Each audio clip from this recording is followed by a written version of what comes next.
masters and guests. My question to you is, have you ever cast a die? Or bet, it's just the same. I have. Twice in my life. And in both cases I won. I should confess that I'm not a gambler at all.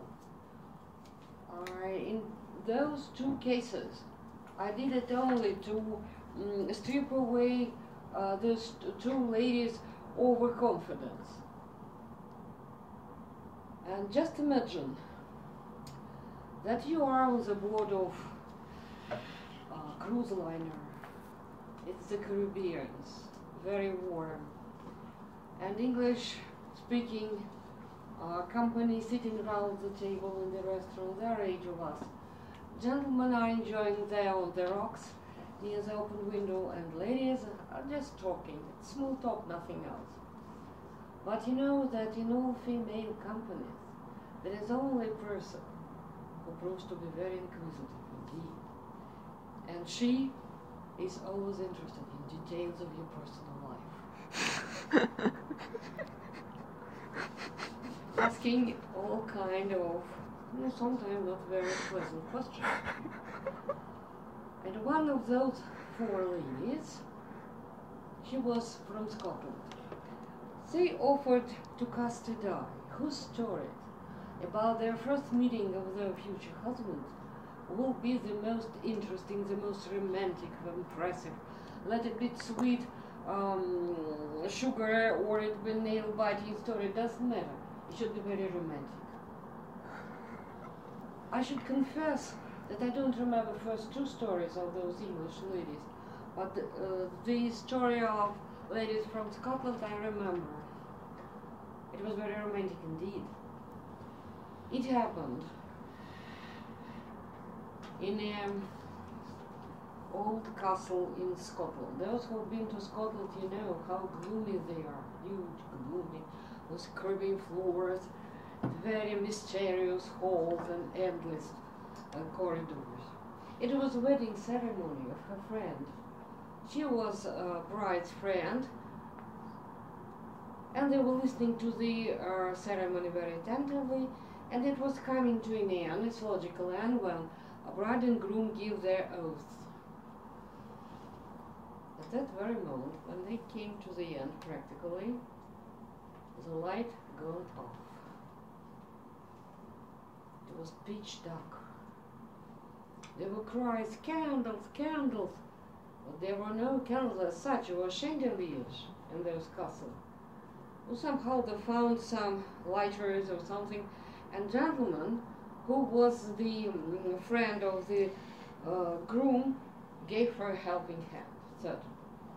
And it took them, well, plenty of time to get out of this castle, because there was no electricity. At least they managed somehow to get out, and the ceremony went on happily. It was the first day, since they were both British, they were not introduced to each other. You know, it's their custom to be, they should be introduced. But it happened. And there were dates after that, and meetings, 4 or 5 months, and then they got married. It's natural, absolutely. And then it was my turn. I started from afar to get their attention. By nature, I'm absolutely mad about mushrooming. And once being invited to a friend of mine, it was at the end of September 27, I remember still now. And she invited us, me and one more young lady, to her country house for mushrooming.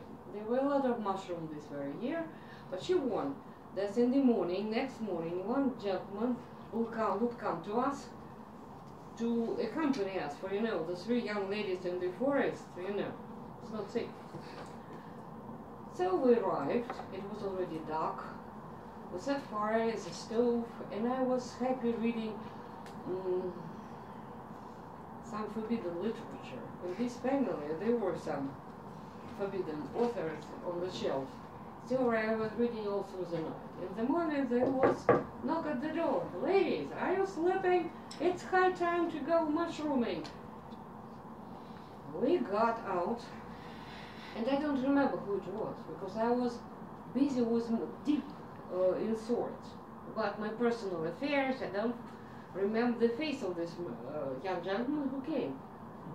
Being a woman, the only thing I managed to see was his old-fashioned shoes. Then I don't remember anything except there were tremendous numbers of mushrooms, and I forgot about everything. We were moving along the forest and came back, set fire, had barbecue, and were talking about everything in this world. We belong to the same circle of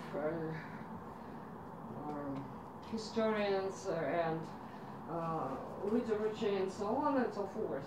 And then when we were talking, we realized that all this young gentleman, I still, at that time, I don't remember his face, he was top-notch, intelligent. He was speaking about music, literature, and everything like that. Exhibition, whatever.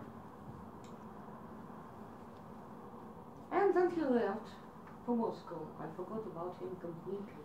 If I met him the next day, I wouldn't recognize him, except old-fashioned boots. So, on Sunday, I came back to Moscow with 2 heavy baskets of mushrooms. I was very proud to present it to my granny, whose birthday it was at that very day. On Monday, being at my office and looking through our English encyclopedia, I answered the call. It was this very young gentleman who introduced himself. And it was a date, we met, we talked all the way to Gorky Street, at that time it was Gorky, to cafeteria with ice cream. I still remember the title of this ice cream in the menu. Beaten Dreams. Or broken, that was it. Broken Dreams. We talk hours and hours about everything in this world and proved to be not new acquaintances, but soulmates. Just maybe 15 minutes before the closing of the cafeteria, we decided to get married. It was not a proposition. It was not kneeling or presenting you with a ring. It was just a decision. But we should get married because it was so interesting for both of us. We could speak about everything in this world. And then, the next very day, 2 days later, it happened. We went to magistrate to fill those papers for setting the date for the wedding ceremony. When we came, we were given papers, and the first question, some of you know, was, are you going to take the last name of your husband? And the question on the left was, well, I said, yes, I will, but what is your last name? I didn't know it, by the way. For me, it seemed so funny. It was so funny that I couldn't stop laughing. It was bad behavior, and the lady who was sitting in the corner reprimanded, saying, you're not that young already to behave like children.